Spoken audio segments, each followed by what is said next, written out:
louder than the thunder rattling the windows of the Chicago penthouse. It wasn't the storm outside that froze the room. It was the sharp, sickening crack of a hand striking flesh. In the middle of the crowded living room, Derek stood with his hand raised, his face twisted in rage. Opposite him, Emma stumbled back, clutching her swollen 7-month pregnant belly with one arm and gripping their terrified 2-year-old Leo with the other. The room went deathly silent. Derek thought he was the king of his world disciplining a clumsy wife. He didn't realize that the quiet gray-haired man watching from the corner the father-in-law he had mocked for years wasn't just a retired mechanic. He was about to make a phone call that would turn Derek's gold-plated life into dust in less than 60 seconds. The invitation list for the evening was worth more than the GDP of a small country, or at least that's what Derek continuously reminded Emma as he adjusted his cufflinks in the mirror of their master suite. "This isn't just a dinner, Emma," Derek said, his voice smooth but carrying that familiar sharp edge. He leaned into the mirror, inspecting his teeth. "This is the final vetting. The partners at Sterling & Crown are looking for a new regional director. If tonight goes well with Marcus Blackwood, we are talking about a 7-figure bonus. If it goes badly, well, let's just make sure it doesn't go badly." Emma sat on the edge of the bed trying to catch her breath. At 7 months pregnant, her ankles were swollen and her back throbbed with a dull, persistent ache. Little Leo was tugging at the hem of her dress, whining for a juice box. "I know Derek," she said softly, smoothing down the fabric of her navy maternity dress. "Everything is ready. The caterers are setting up downstairs. The 1982 Bordeaux you asked for is breathing." Derek turned around, his eyes scanning her critically. He didn't look at her with love. He looked at her like an asset manager inspecting a property for cracks. "Make sure Leo stays out of sight once the guests arrive. Blackwood hates children. He thinks they're a distraction. And for God's sake, fix your hair. You look like you've been sleeping." Emma flinched internally but forced a smile. This was life with Derek.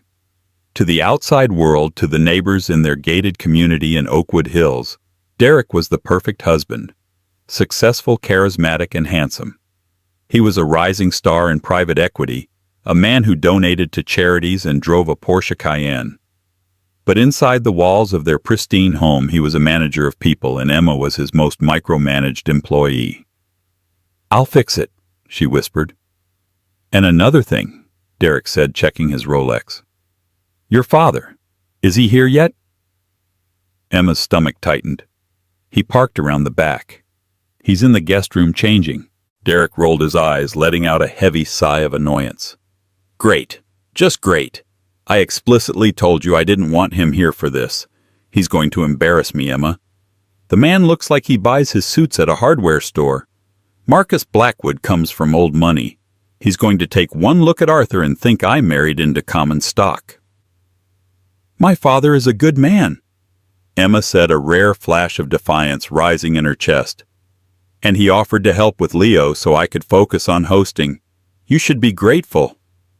Derek laughed, a cold, humorless sound. "Grateful I pay the mortgage, Emma. I pay for your car, your clothes, and the organic food in the fridge. I don't need to be grateful to a retired mechanic who smells like motor oil and cheap tobacco. Just keep him in the kitchen or the nursery.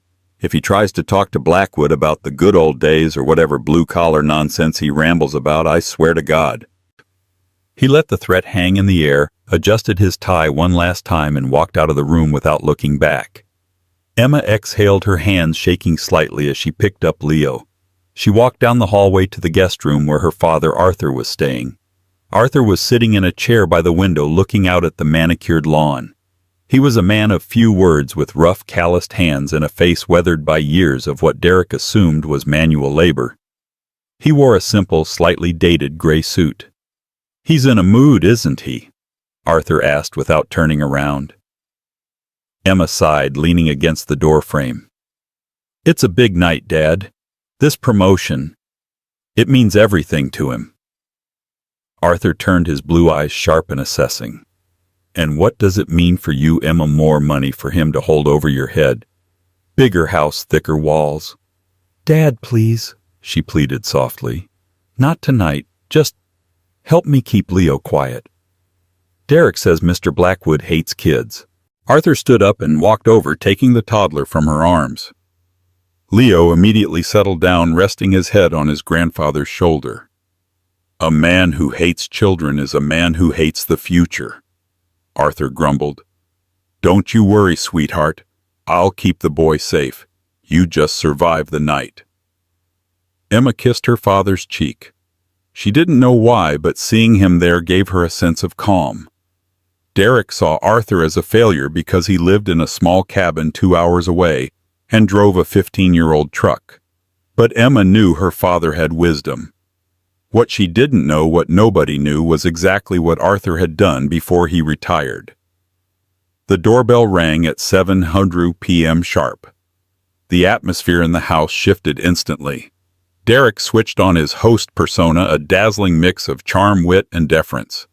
He opened the oversized oak door to reveal Marcus Blackwood, the senior managing partner of Sterling and Crown, and his wife Evelyn. Marcus was a terrifying man. He was in his 60s.